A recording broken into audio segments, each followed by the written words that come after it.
ബഹുമാനപ്പെട്ട മുത്തുനബി പറയുകയാണ്, അങ്ങനെ ആളുകൾ ഇങ്ങനെ പിരിഞ്ഞു പോന്നാൽ ആദ്യം ഖബറിന്റെ മുൻവശത്ത് കൂടെ കീറിയിട്ട് പല്ലുകൊണ്ട് തുരന്നിട്ട് ആ ഖബറിലേക്കൊരു മലക്ക് വരുന്നുണ്ട്. ആരാണെന്നറിയുമോ? മുൻകറല്ല, നക്കീറല്ല. ആദ്യം ഒരു മനുഷ്യന്റെ ഖബറിൽ വരുന്ന മലക്കിന്റെ പേര് റൗമാൻ എന്നാണ്.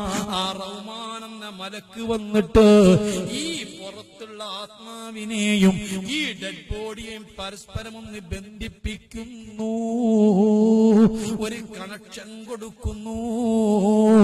അതോടുകൂടി മയ്യത്തിന്റെ കണ്ണുകൾ മിഴിച്ചു, നാവുകൾ ചലിച്ചു. മയ്യത്തിന്റെ നെഞ്ഞിന്റെ മേൽപോട്ട് ജീവനുണ്ട്, അതാ ജീവൻ വരുന്നു. അതേ ഖബറിലെ ജീവിതമെന്ന് പറയുന്നത് അതാ മനുഷ്യന്റെ നെഞ്ഞിന്റെ മേൽപോട്ടു മാത്രമാ. അവന്റെ കാലുകൾക്ക് ചലനങ്ങളില്ല, തിരിയാനും അറിയാനും കഴിയില്ല. മരണത്തിന്റെ വെപ്രാളത്തിൽ ആത്മാവ് നെഞ്ഞത്ത് കെട്ടിക്കിടക്കുമ്പോ കാലുകൾക്ക് ചേതനയറ്റി എല്ലാം അതാ മരിച്ചു കഴിഞ്ഞ് നെഞ്ഞത്ത് മാത്രം ജീവറൂഹത്തെ കെട്ടിക്കിടക്കുമ്പോൾ ഉണ്ടാകുന്ന അവസ്ഥയാണ് ഖബറിലുള്ളത്. ആ ഖബറിൽ ആ സമയത്ത് അവന് കേൾവിയുണ്ട്, അവന് കാഴ്ചയുണ്ട്, നാവുകൾ ചലിക്കുന്നുണ്ട്, വിരലുകൾ അനങ്ങുന്നുണ്ട്. ആ നിലക്ക് മുൻകര ഈ റൗമാൻ എന്ന മലക്ക് പറയുന്നു, മോനെ ഇത് വഹ്തുഇദന ബൈത്തുൽ വഹ്ശ, ഇത് സുഖലോലുപതയുടെ വീടല്ല, ഇത് മെത്തയുടെ വീടല്ല, ഇത് നിദ്രയുടെ വീടല്ല, ഇത് ഏകാന്തതയുടെ വീടാ, ഇവിടെ ഇടക്കത്തിന്റെ വീടാ, ഇത് ഭീകരതയുടെ വീടാ, ഇത് ശിക്ഷയുടെ വീടാ, ഇത് ഒറ്റപ്പെടുത്തുന്ന വീടാ. മോനെ ചിന്തിച്ചിട്ടുണ്ടോ? നിന്റെ ഉപ്പ ഇത് അനുഭവിച്ചവരായിരിക്കുകയില്ലേ? നിന്റെ പല ആളുകളും ഇത് അനുഭവിച്ചവരായിരിക്കുകയില്ലേ?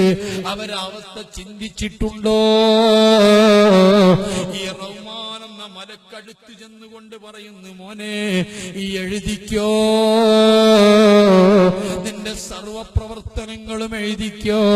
പ്രായപൂർത്തിയെത്തിയതിനു ശേഷം നീ പ്രവർത്തിച്ചതെല്ലാം, നീ ചെയ്തതെല്ലാം, പറഞ്ഞതെല്ലാം എഴുതിക്കോ.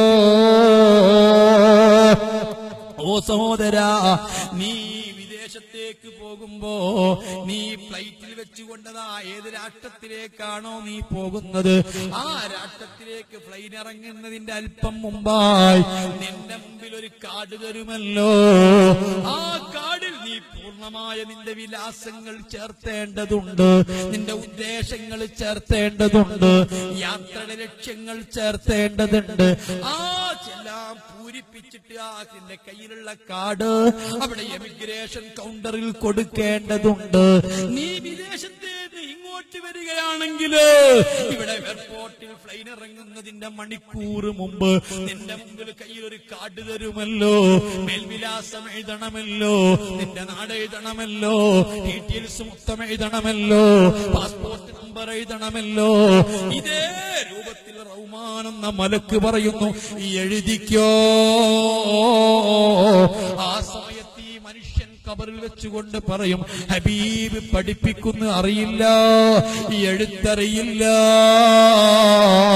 ഈ റഹ്മാൻ എന്ന മലക്ക് പറഞ്ഞു, എഴുതാതെ പറ്റില്ല, എഴുതാതെ പറ്റില്ല, മുഴുവനും എഴുതേണ്ടതുണ്ട്. ഇവിടെ എഴുതാനുള്ള പേന നിന്റെ വിരൽ തുമ്പാണ്, ഇവിടെ എഴുതാനുള്ള പേപ്പർ നിന്റെ കഫം കുടയാണോ, ഇവിടെ എഴുതാനുള്ള മഷി നിന്റെ ഉമിനീരാണോ.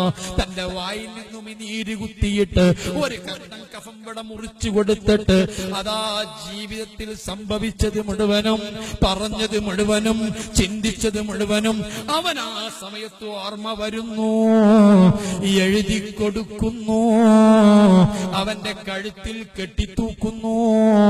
മുത്തുനബി പഠിപ്പിക്കുന്നു, ആയത്ത് ഓതിക്കൊടുക്കുന്നു. വകുല്ല ഇൻസാനിൻ അൽസംനാഉ ത്വാഇറഹു ഫീ ഉനുഖിഹി വനുഖ്രിജു ലഹു യൗമൽ ഖിയാമത്തി കിതാബൻ യൽഖാഹു മൻശൂറാ.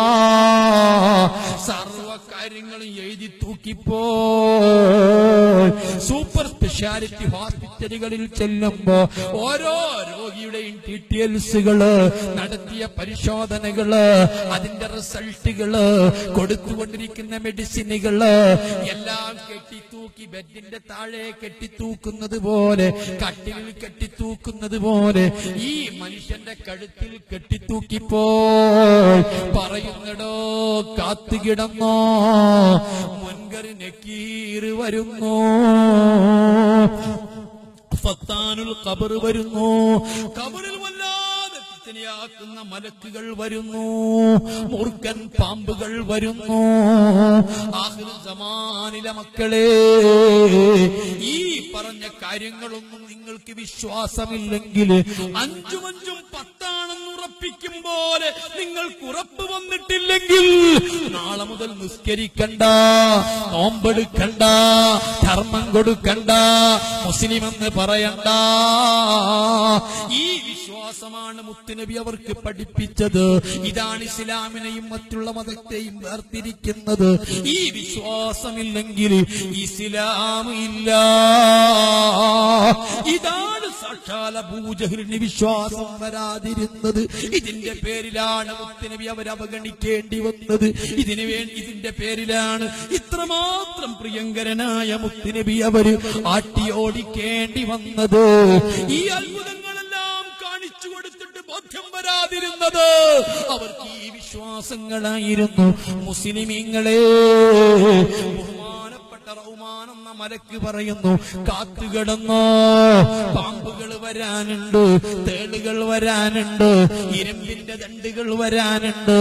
ഒരു മനുഷ്യൻ ജീവിതത്തിൽ ഏറ്റവും കൂടുതൽ പേടിക്കുന്ന ജീവി ഏതോ അതായിരിക്കും അവന്റെ ഖബറിൽ വരുന്നത്, അവന്റെ ശിക്ഷക്ക് വരുന്നത്.